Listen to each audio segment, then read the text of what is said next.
Non mais allô quoi. Thomas Valentin, vous revoyez ces images, j'imagine, avec un peu de nostalgie. Vous avez fait partie de l'équipe au sein d'M6 qui a changé la réalité de la télé en lançant la télé-réalité. Qu'est-ce que vous inspire ces images? C'était il y a 15 ans. Nous, on fête bientôt nos 30 ans. Ça a été un marqueur important, oui, dans tous les pays d'ailleurs, cette arrivée de la télé-réalité. Ça a changé beaucoup de choses en fait, et c'était le début de beaucoup de choses. Ça a changé la manière de raconter des histoires à la télévision, dans des émissions de télé-réalité, mais aussi dans d'autres types d'émissions.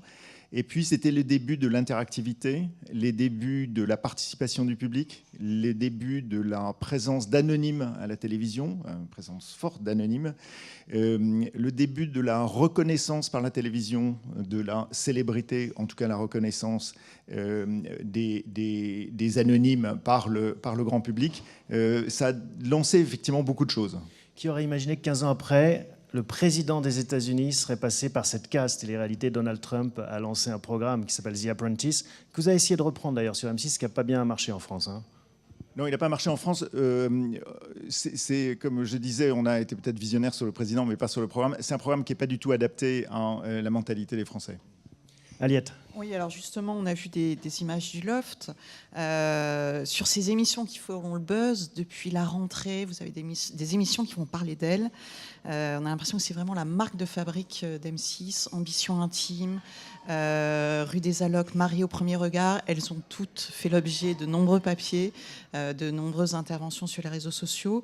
Est-ce que vous avez l'impression de prendre plus de risques que les autres ? Non, on a toujours pris beaucoup de risques. C'est l'ADN de la chaîne. Il faut comprendre que cette chaîne, elle était née donc il y a 29 ans. Il y avait des très grandes chaînes qui existaient et nous, on était tout petits. Donc pour exister, il fallait se faire remarquer et surtout proposer des choses différentes de ce que offraient les autres. Autrement, ça ne servait à rien. Et 30 ans plus tard ou 29 ans plus tard, c'est exactement la même chose.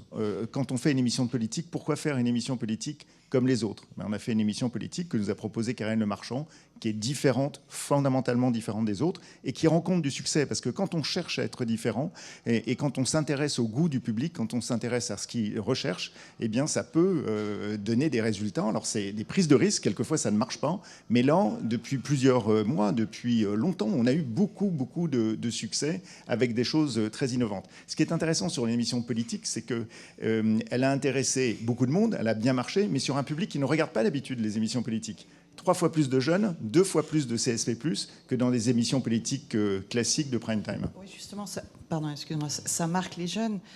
Et notamment en matière de prise de risque, vous allez lancer en janvier le Saturday Night Live. Est-ce que c'est un gros risque, sachant qu'il y a eu des essais précédemment sur d'autres chaînes qui n'ont pas forcément bien fonctionné?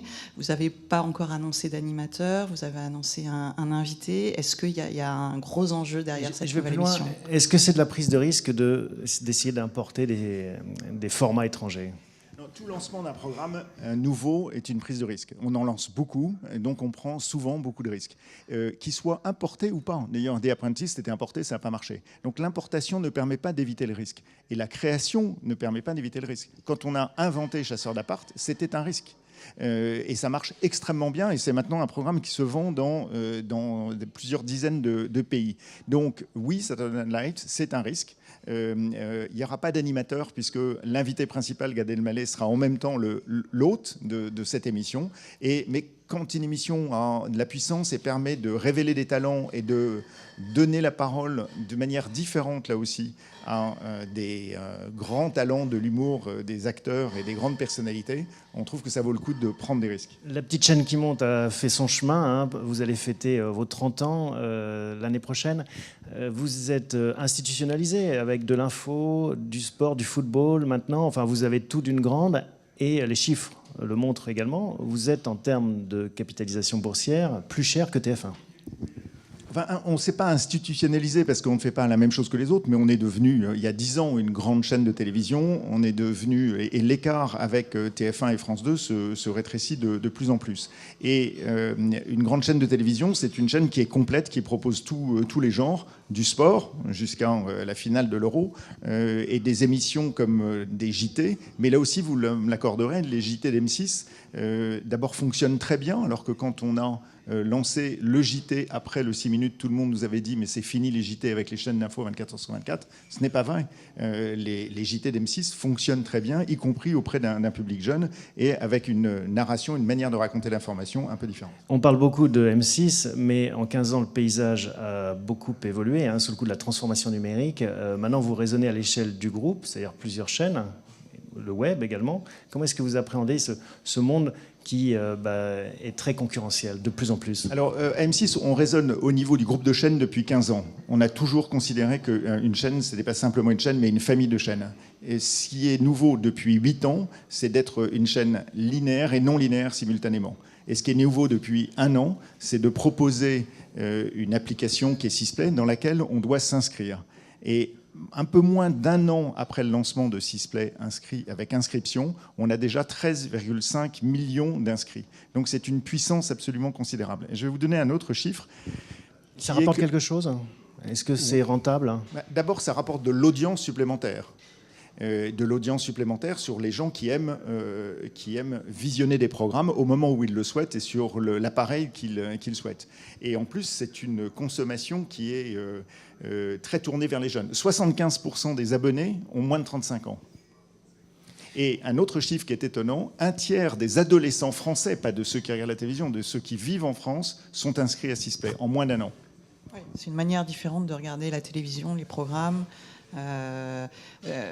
Justement sur ces genres, sur ce qu'on peut voir en ligne, sur ce qu'on peut voir à la télévision, sur la télévision linéaire, vous êtes allé vers le live, vous êtes allé vers le sport.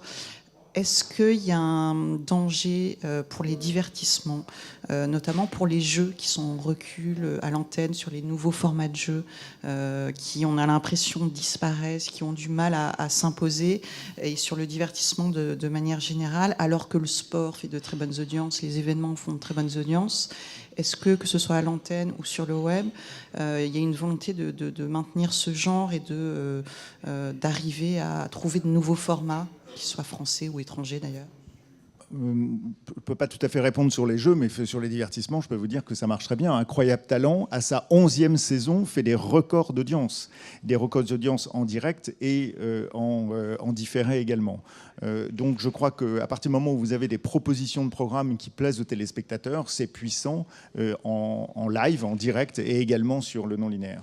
Merci beaucoup Thomas Valentin. On va basculer vers l'auditorium où il y a une keynote pendant laquelle va s'exprimer Mathieu Gallet. Merci beaucoup de ces quelques mots sur M6 et puis on espère vous retrouver très prochainement pour nous parler de cet anniversaire des 30 ans. À très bientôt. Merci.